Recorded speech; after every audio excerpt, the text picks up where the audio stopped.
जय सुदन जी। वंदो चरण सरोज गुरु मुद मंगल आगार, जैसे वद नर होत हैं भव सागर से पार।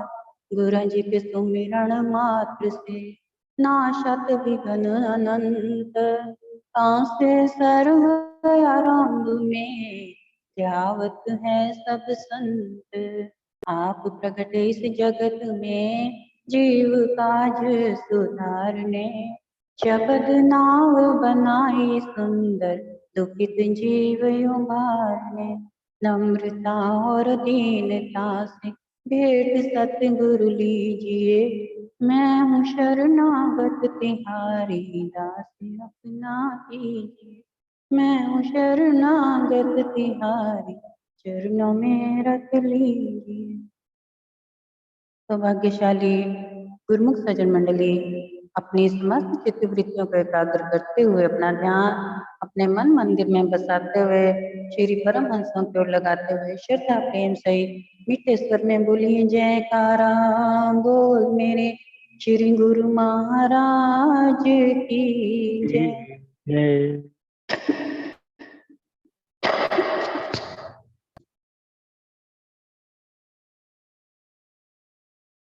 गुरुमुखो, जैसा कि आप रोज रोज सत्संग सुन रहे हैं, आपको कितने अच्छे अच्छे रूहानी सत्संग नसीब हो रहे हैं, ये सब हमारे प्रभु की कृपा है। क्योंकि कई समझते हैं कि हमारी बेनती करें और हम पे भी कृपा हो, लेकिन उनको ये नहीं समझ में आता कि आप खुद एक विनती अपने अंदर से जब करेंगे तो आप पर कृपा अपने आप बरसेगी। क्योंकि जरूरत है तो वैसे भाव की और विश्वास की। जैसा विश्वास और भाव रख के विनती करी जाएगी स्वीकार होगी। जैसे कि आपको बताए उदाहरण के तौर पे, एक बार एक गुरुमुख के घर में श्री गुरु महाराज जी ने आना था, हमारे श्री पंचम पातशाह जी ने।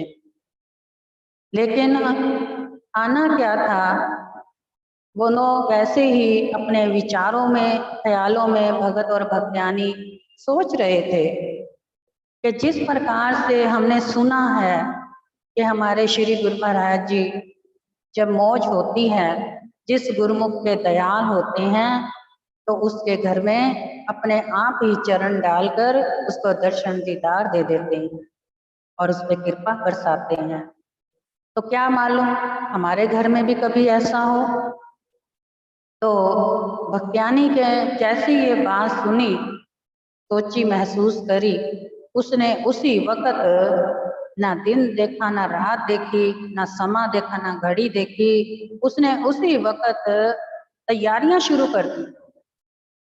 जबकि श्री गुरु महाराज जी का कोई उधर से जाने का मतलब नहीं था, ना ही वो रास्ता था उनका, और ना ही कभी उन्होंने किसी को कभी कहा हो कि हमने उस तरफ जाना है। उस भक्त्यानी ने अपने मन के विचारों से, मन के ख्यालों से ही, जैसे कहते हैं ना ख्याली पुलाव बनाना, उसने वैसे पुलाव बनाया, भाव का, श्रद्धा का, प्रेम का, विश्वास का। उसने ऐसे फटाफट से तैयारियां करनी शुरू कर दी। भोग प्रसाद बना, श्री गुरु महाराज जी के लिए सिंहासन सजा, नीचे संतों के लिए दरिया बिछा, और इतने में उसका भगत सोच में पड़ गया। तो वो कहने लगी कि आप क्या सोच रहे हैं। तो कहने लगा कि भगवान तूने तैयारियां तो सारी कर रखी हैं, श्री गुरु महाराज जी तेरे को विश्वास है वो आएंगे, अगर ना आए, ऐसे अभी कहने ही लगा था, इतने में उसकी भक्त्यानी ने उसके मुंह पे हाथ रख के उसी वक्त उसको चुप करा दिया। उसने किस लिए चुप कराया, उसके भाव ये थे कि जो अब अंदर भाव आया है, हमारे भगवान हमारे घर में आएंगे तो आएंगे, ना का सवाल ही नहीं उठता, और ना शब्द अगर लगा दिया तो इसका मतलब हमारा विश्वास, हमारा भाव अभी समर्पण नहीं हुआ है। जब तक से अपने भाव विश्वास समर्पण नहीं होंगे तब तक से प्रभु की कृपा भी नहीं मिलती।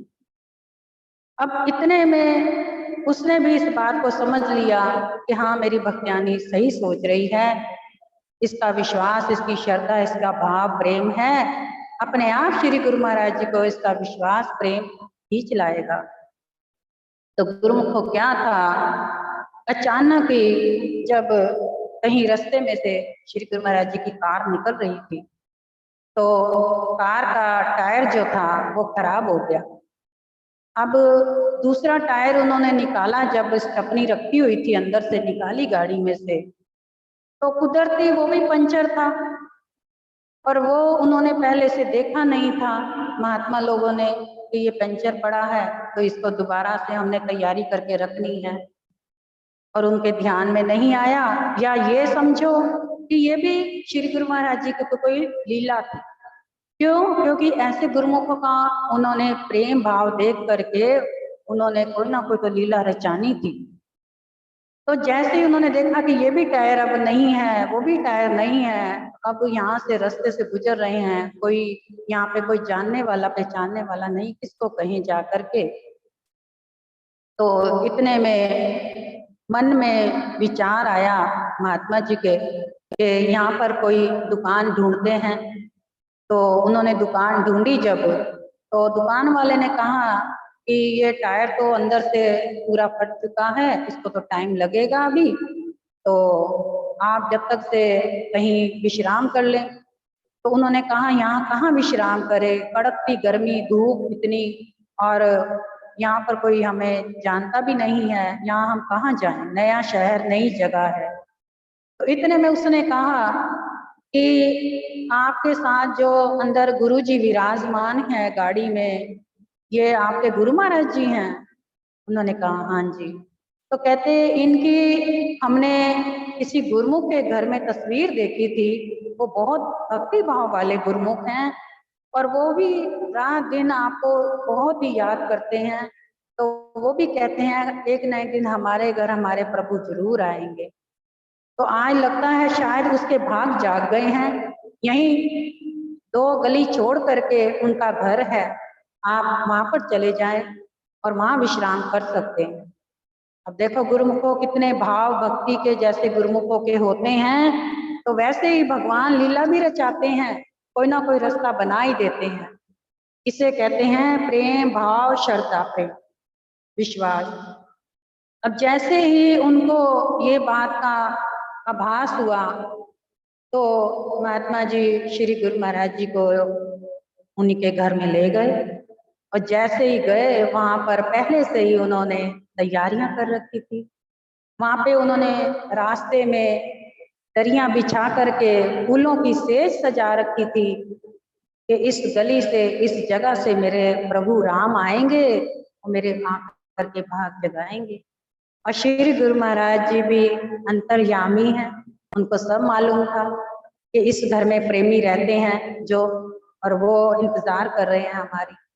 तो वहां पर गए श्री गुरु महाराज जी, उन्होंने उन पर बड़ी कृपा करी, मेहर करी, उनकी भक्ति भी सफल हो गई। तो गुरुमुखों कहने का भाव ये है कि हमारे जो विचार है ना, ये विचार ही हमें कैसा भी बना सकते हैं। अब जैसे कि आपको मालूम है कि पहले के समय पे कभी भी कोई अंधविश्वासी नहीं होता था और ना ही किसी का कभी कोई विश्वास डोलता था, ना कभी कोई बीमारियां होती थी, कोई बीमार भी नहीं पड़ता था। जैसे जैसे समय बदलता गया, खान पान बदलता गया और बीमारियां आती गई, इसी प्रकार जैसे जैसे लोगों का विश्वास टूटता गया, उनके अंदर भी विश्वास नाम का कोई भी अंश नहीं रहा। क्यों? क्योंकि उनके साथ धोखे भी बहुत होते हैं और कईयों के साथ धोखे होने की वजह से भी विश्वास समाप्त हो जाता है। जिस कारण कई तो ऐसे भी हैं कि उनके ऊपर इतनी रहमत हुई होती है, फिर भी उस रहमत की वो कोई भी वैल्यू नहीं समझते और वो विश्वास नहीं करते हैं, और वो उल्टे सीधे विचारों के अपने ख्याली पुलाव बना बना कर अपने अंदर कई प्रकार की बीमारियों को रास्ता दिखाते हैं, न्योता देते हैं और उनके अंदर भ्रम की बीमारियां अवश्य आ जाती हैं। कई प्रकार की बीमारियां पनपती हैं जहां विश्वास ना हो, जिस कारण गुरुमुख डोल जाते हैं और विश्वास उनका हो जाता है। तो जिस प्रकार से गुरुमुख को हम रात दिन जितनी मर्जी भक्ति कर रहे हैं, पूजा कर रहे हैं, जितना मर्जी कर रहे हैं, ये सब पता है क्या कर रहे हैं हम रात दिन चीजों का स्मरण कर रहे हैं, ना कि प्रभु की भक्ति का, प्रभु के आने का या उसके विश्वास का। केवल हमारे अंदर सिर्फ स्वार्थ का स्मरण हो रहा है। आज हमारी ये डिमांड है, आज प्रभु हमें ये दे दे, कल हमें वो चाहिए, आज बेटे की शादी हो जाए या किसी का रिश्ता हो जाए या किसी को मकान जायदाद मिल जाए, किसी की दुकान चल जाए, किसी का काम चल जाए। इस प्रकार की फरमाइशें ले लेकर हम सिमरन कर रहे हैं। लेकिन जिस दिन हम सच्चे मन सच्चे भाव से प्रभु का सिमरन करेंगे उसकी याद में, तो देखना आपकी सारी जरूरतें, सारे काम अवश्य बनने शुरू हो जाएंगे। आजकल क्या देखा जाता है कि जहां किसी को कोई चमत्कार करके दिखा दे तो वहां एकत्र भीड़ का वहां तमाशा हो जाता है, वहां इतनी भीड़ एकत्र हो जाती है। लेकिन जहां सच्चाई होती है वहां गिनती के केवल चंद लोग ही नजर आते हैं। तो यानी कि चमत्कार को नमस्कार है, और जो सच का है, सच का प्रचार है, जहाँ प्रभु के नाम का सच चल रहा है, वहां से हर कोई दूर रहता है। तो फिर भला उनके घर में खुशियां कैसे आए? चमत्कार की भी आखिर कुछ चंद घड़ियां होती हैं, सदा चमत्कार नहीं रहता। क्यों? क्योंकि चमत्कार जो होता है क्षण भर का होता है, वो क्षण भर का सुख देता है। और जो परमात्मा की याद में, भक्ति में, प्रेम भाव में हमने समय लगाया होता है, वहां पर हमारा जीवन का कल्याण हो जाता है। जिस प्रकार से भगवान हमारे घर आए और उन्होंने विश्वास हमारा जो था उनको खींच लाया और उससे हमारे जीवन का चमत्कार हुआ, तो जीवन की नैया ही पलट गई। उस घर में गरीबी थी, अंत गरीबी थी। जब श्री गुरु महाराज जी ने इस प्रकार से आंखें इधर उधर ऐसे ऐसे करके सबको देखा, चारों ओर देखा, जब निहारा, तो उस वक्त ऐसे लग रहा था मानो अर्शों से उतरकर भगवान श्री राम इस घर में विराजमान हुए हैं और अपनी दया दृष्टि से इस घर के कोने कोने को वास्तु जैसे घर का निकालते हैं ना कोई, इस प्रकार से वहां पर चमत्कार करते करते उस घर में कृपा बरसा रही। अब जैसे ही श्री गुरु महाराज जी वहां से जब प्रस्थान हुए तो उस घर में क्या हुआ, अचानक से उनके घर में एक सांप निकला, बहुत बड़ा सांप था। और वो जो सांप निकला तो कहाँ से निकला? वहां से निकला जहां श्री गुरु महाराज जी का सिंहासन था, उस सिंहासन के नीचे से सांप निकला और सांप भी निकल के उसी तरफ उनके पीछे पीछे चल दिया। उसके बाद क्या हुआ कि घर वालों ने देख करके हैरान रह गए कि ऐसा क्यों हुआ। उन्होंने उस जगह को देखा जब, तो जिस बिल में से सांप निकला उस बिल को उन्होंने देखा, उसके अंदर कुछ चमक रहा था।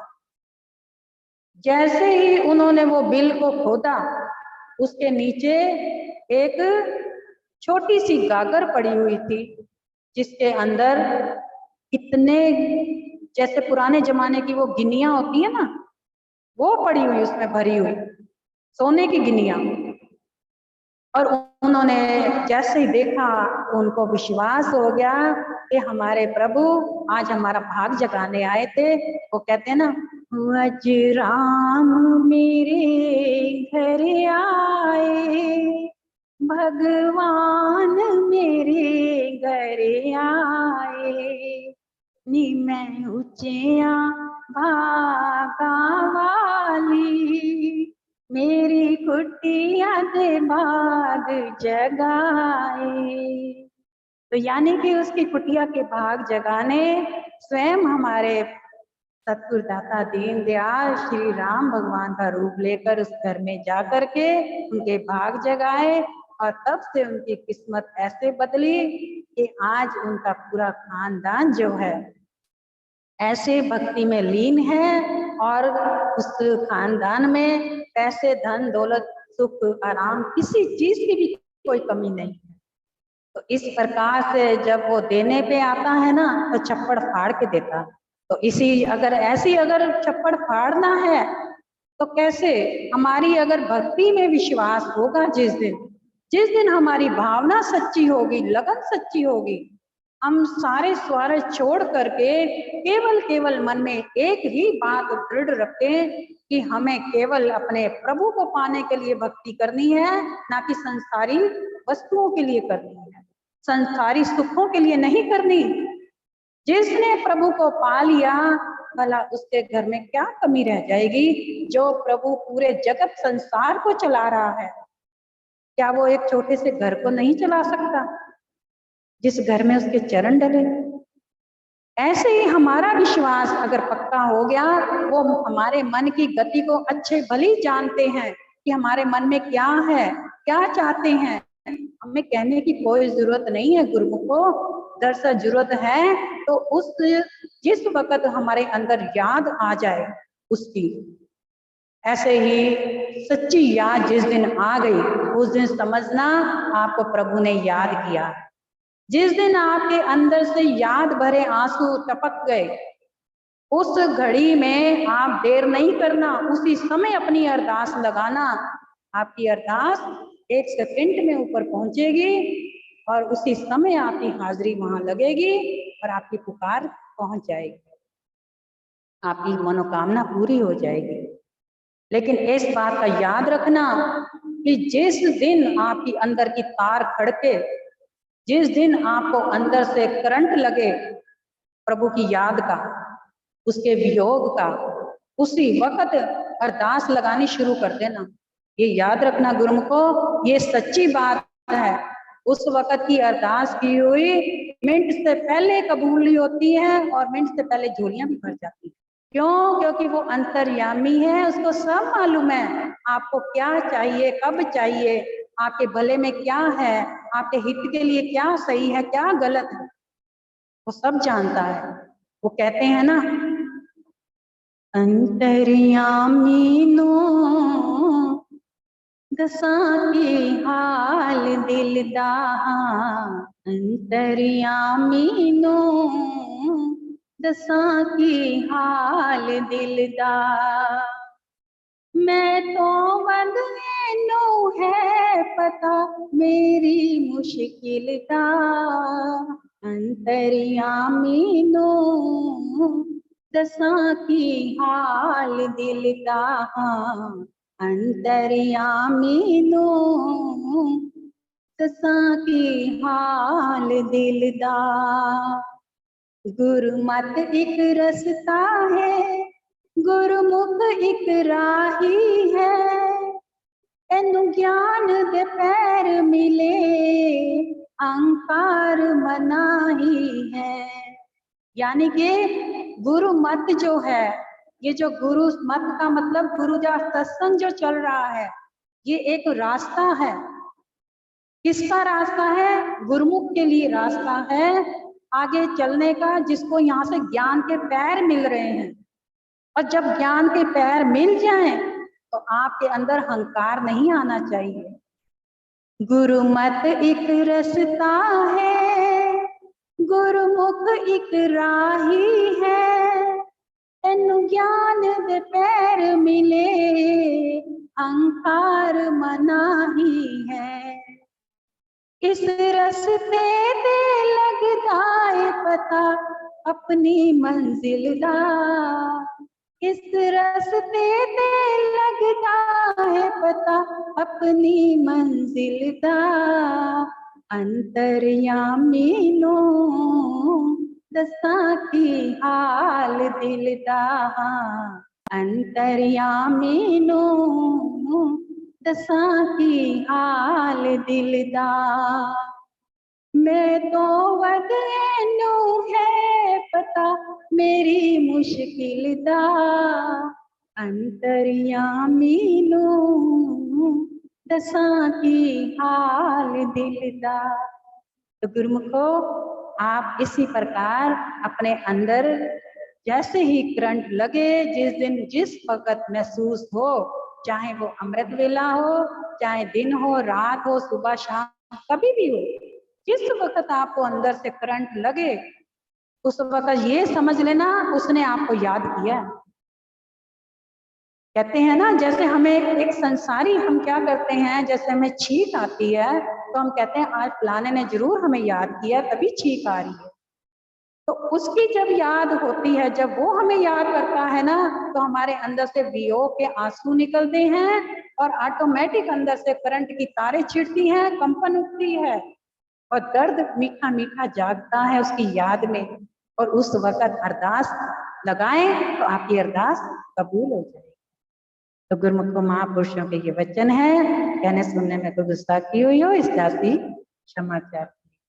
बोल जयकारा बोल मेरे श्री गुरु महाराज।